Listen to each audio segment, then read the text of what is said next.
असांजो टॉपिक आहे होप उम्मीद। तव्हांजी नज़र में what is hope? Please comment में ॿुधाइजो। ॾाढो टफ टाइम अची वियो आहे ज़िंदगी में ऐं इशूज़ आहिनि पर्सनली, उहा उन्हनि खे ख़बर हूंदी, उन्हनि जे हाल जी उन्हनि खे ख़बर हूंदी। बट असांजो जेको फ़र्ज़ु आहे त पाण जेका मायूसी आहे उहे ख़तमु करे ऐं उमेद जी किरण जे असांजी कुझु लफ़्ज़नि मां थी सघे थी त उहा असां छो जो आउं पाण जीअं ऑर्गेनाइज़ेशन रन कयां थो त मुंहिंजी ऑर्गेनाइज़ेशन गुज़िरियल 2 महीननि खां बंदि पई आहे। हूंदी आहे त इनशाला इन में भलाई हूंदी ऐं अॻिते असां निकिरंदासीं। ऐं वरी केॾी कंहिं इंसानु आहे त केॾी महिल डीमोटिवेटेड माण्हू थी वेंदो आहे त छा करे, बट पाण खे मोटिवेट रखिणो आहे। सो होप ते पाण कचहरी कंदासीं इनशाला, ॾाढो मज़ो ईंदो। ऐं जेके बि दोस्त ॿुधो था त प्लीज़ पंहिंजो इनपुट ज़रूरु ॾिजो। होप इहा अहिड़ी शइ आहे जेका हिन ॾुखे वक़्त में असां सां गॾु आहे। का बि शइ हींअर गॾु न आहे, everything is stop, but hope आहे ऐं पाण खे मोटिवेट रखे करे असां अॻिते हली सघूं था। बट इन में तव्हांखे होपफुली रहणो आहे बिकॉज कुझु शयूं असांजे हथ में न आहिनि। इंस्टीट्यूट या ऑर्गेनाइज़ेशन या स्कूल या जेके बि असांजी शयूं बंदि आहिनि उन जो बि हिकिड़ो रिस्क जो ज़रियो आहे असांजो। बट रिस्क जो जेको मालिक अलाह आहे, रिस्क असांजे हथ में न आहे। रिस्क अलाह ताला पंहिंजे हथ में रखियो आहे, असांजे हथ में न रखियो आहे। सो इन कॉन्सेप्ट तहत ई असां होपफुल आहियूं त जेको रिस्क आहे उहो अलाह ताला कहिड़े न कहिड़े ज़रिए कीअं न कीअं असां सभिनी वटि पुॼाईंदो। जेकॾहिं होप खे थोरो अञा डिफाइन कयूं वधीक त होप जो अपोज़िट लफ़्ज़ छा आहे? तव्हां मां केरु कमेंट में ॿुधाए what is the opposite? Hope जो अपोज़िट आहे होपलेसनेस। आई थिंक इहा न आहे।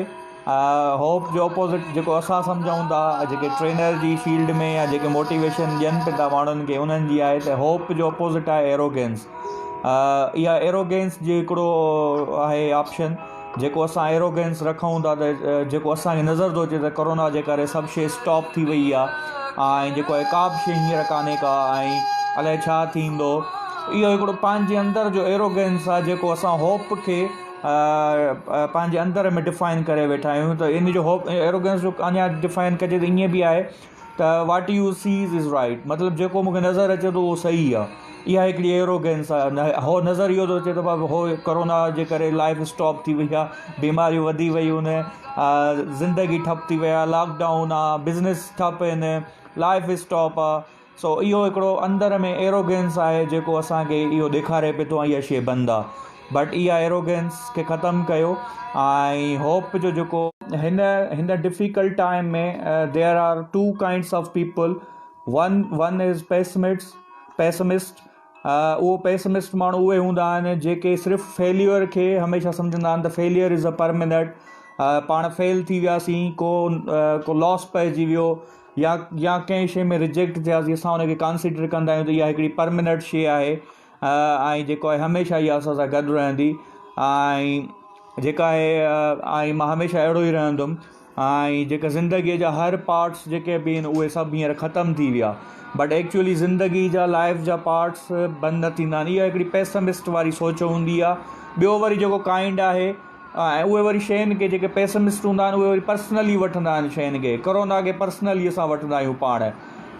जीअं जेको आहे सिर्फ़ु कोरोना तव्हांजो मसइलो न आहे, उहो सभिनी जो मसइलो आहे। इन में वरी ॿियो हिकिड़ो माण्हू आहे ऑप्टिमिस्ट आहे। ऑप्टिमिस्ट माण्हू जेको आहे फेल्यूअर में बिलीव न कंदो आहे ऐं उहो उन फेल्यूअर खे कंसिडर एज़ एक्सपीरियंस कंदो आहे। यार ही बि हिकिड़ो एक्सपीरियंस आहे ऐं हर चेंज में उहे पॉसिबिलिटीज़ ॻोल्हण जी कोशिशि कंदा आहिनि। सो 2 क़िस्म जा माण्हू, हिकिड़ो पेसिमिस्ट, ॿियो ऑप्टिमिस्ट। ऑप्टिमिस्ट माण्हू हर शइ में पॉसिबिलिटी ॻोल्हण जी कोशिशि कंदो आहे। उहो ग्रेटिट्यूड ते बिलीव रखंदो आहे। For example, we are alive before corona and we will be alive inshallah after corona and we will be survive in this tough time। दुनिया जी हिस्ट्री बि इहा चवे थी त वॾे जॾहिं बि को मेजर क्राइसिस आया आहिनि दुनिया में त उन में ई जेको आहे नयूं कंपनियूं जेके आहिनि बिल्ड थियूं आहिनि, चाहे वो इंडिविजुअल हुजे या वॾो कंहिं ऑर्गेनाइज़ेशन लेवल ते हुजे। सो क्राइसिस ईंदो आहे असांखे किथे न किथे नई जॻह ते पुॼाईंदो आहे। ॾिसो, हींअर असां सभई जेके आहियूं विक्टम आहियूं कोरोना जा, ऐं इन कोरोना जे हिन टाइम खां पोइ, हिन लॉकडाउन खां पोइ 2 चॉइसिस असां वटि हूंदियूं। हिकिड़ो, या त असां हिन जा बेनिफिशरी थियूं, यानी हिन मां पंहिंजे लाइ अपॉर्चुनिटी ॻोल्हियूं, ऐं या त हिन जा विक्टम थियूं, ऐं जेको आहे पाण विक्टम थी करे ऐं उहो पाण पंहिंजी ज़िंदगीअ खे full stop हणूं। So there are 2 choices available. या त बेनिफिशरी थियो, ॾिसो कहिड़ा इशूज़ आहिनि उहे तव्हां सॉल्व करे सघो था, माण्हुनि खे तव्हां उन जे अल्टरनेट प्रोवाइड करे सघो था। या वरी हिन जा विक्टम थियो, अलाह न करे तव्हांखे हिन जा विक्टम थियो ऐं जेको आहे ज़िंदगीअ में क्राइसिस अची वञनि तव्हांजे में। सो चॉइसिस वरी बि हिते तव्हांजी पंहिंजी अचे थी। ऐं आख़िर में हिकिड़ी ज़बरदस्त पॉइंट आहे, डिफ्रेंशिएट कयो मी एंड माए में। सो डिफ्रेंशिएट करणु ज़रूरी आहे मी एंड माए में। मी एंड माए में डिफ्रेंशिएट ईअं करे सघिजे थो त आम तौर ते जेको आहे लफ़्ज़ हूंदो आहे माए, उन में चयो वेंदो आहे माए जॉब, माए फैमिली, माए हाउस, माए बिज़नेस, माए माए माए, ऐं सभु प्रॉब्लम जी जड़ जेका आहे उहा माए आहे। मिसाल तौरु हींअर बि असां चऊं था त यार मुंहिंजी ज़िंदगी स्टॉप थी वई, मां हीअं थी वियो, मुंहिंजो हीअं थी वियो, मुंहिंजो हूअं थी वियो, हूअं थी वियो, पर इहो सभिनी सां न आहे, तव्हां सां न आहे इशू, सभिनी सां इशू आहे इहो।